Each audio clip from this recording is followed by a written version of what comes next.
Goeiedag en welkom, waar jy ook al nou luister. Miskien sit jy stil. Miskien is jou dag vreeslik besig. Miskien dra jy iets swaar. Maar hierdie oomblik is vir jou. Vandag kyk ons juis na die tema om saam te groei. 'n geloof wat leef. Nie 'n geloof wat alleen alles hoef te dra nie, maar saam. Kom ons word net vir 'n paar sekondes net stil. En onthou, God is hier.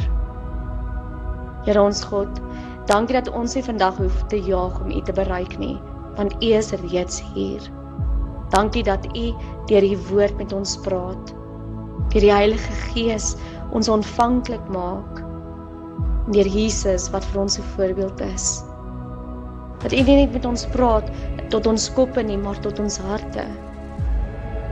Maak ons vandag oop vir die waarheid, vir die teenwoordigheid en vir die lewe wat U wil gee.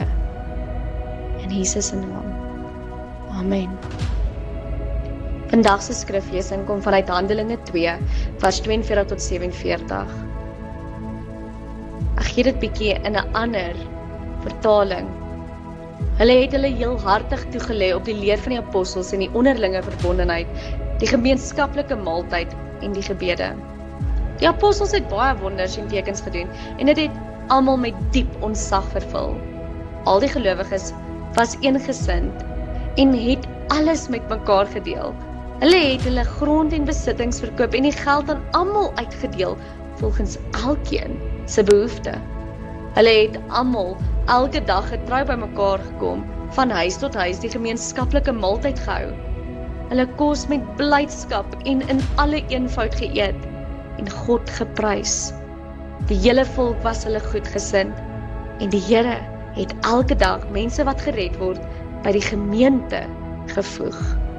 Tot sover. Hierdie is nie net 'n mooi storie van lang gelede nie. Hierdie is 'n prentjie van hoe geloof werklik lyk wanneer dit regtig leef. Want baie van ons ken geloof as iets wat net stil moet wees, iets persoonlik, iets wat ons in ons eie koppe hou. Net hierdie Sondag geloof. Maar Handelinge 2 wys vir ons iets anders. Geloof is iets wat jy saamleef, nie alleen dra nie. Hierdie eerste gelowiges het 4 dinge gedoen. Hulle het saam geleer, hulle het saam geleef, hulle het saam geëet, hulle het saam gebid. Dit klink eenvoudig, maar dit is eintlik radikaal. En as jy alles doen in Christus, wat beteken dit? Dat geloof was nie net 'n idee nie. Dit was 'n leefwyse, dit was 'n verhouding. Dink vir 'n oomblik oor jou eie lewe. Waar beleef jy jou geloof? Net in 'n oomblik van stilte dalk? Of ook in jou verhoudings? In jou huis? Beleef jy jou geloof in jou alledaagse lewe? Want hier is die waarheid. Geloof wat net in jou kop bly, verander nie jou lewe nie. Maar geloof wat jy saamleef, verander alles. Hierdie mense het nie perfek geleef nie, maar hulle het reg geleef. Hulle het verantwoordelikheid gevat as hulle opgehou het om die dinge te doen wat reg is. Hulle het goed in die gesig gestaar, al was dit moeilik, want hulle het geweet hulle kan mekaar se hande vat. Hulle het gedeel wanneer ander nodig dit regtig nodig gehad het. Mekaar gedra wanneer dit swaar was en God geprys, selfs in eenvoud. En iets besonders het gebeur. Mense het dit gesien, nie omdat hulle probeer indrukwekkend wees nie, maar omdat hulle lewens anders was. Hulle wou vir God leef. En dan is die mooiste deel hiervan, die Here het elke dag mense bygevoeg. Let op, hulle het nie probeer om groei te maak gebeur nie.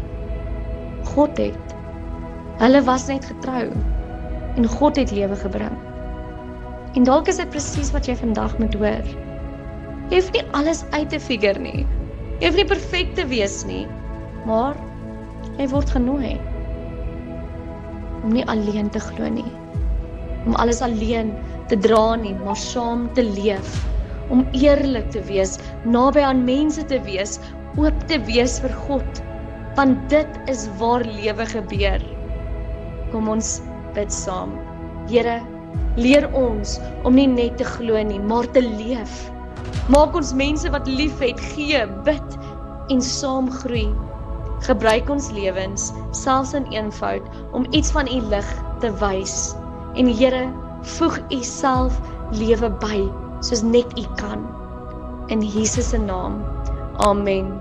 Mag jy vandag onthou, jy hoef nie alleen te gaan nie. God nooi jou in 'n lewe en in 'n geloof wat saam geleef word. Amen.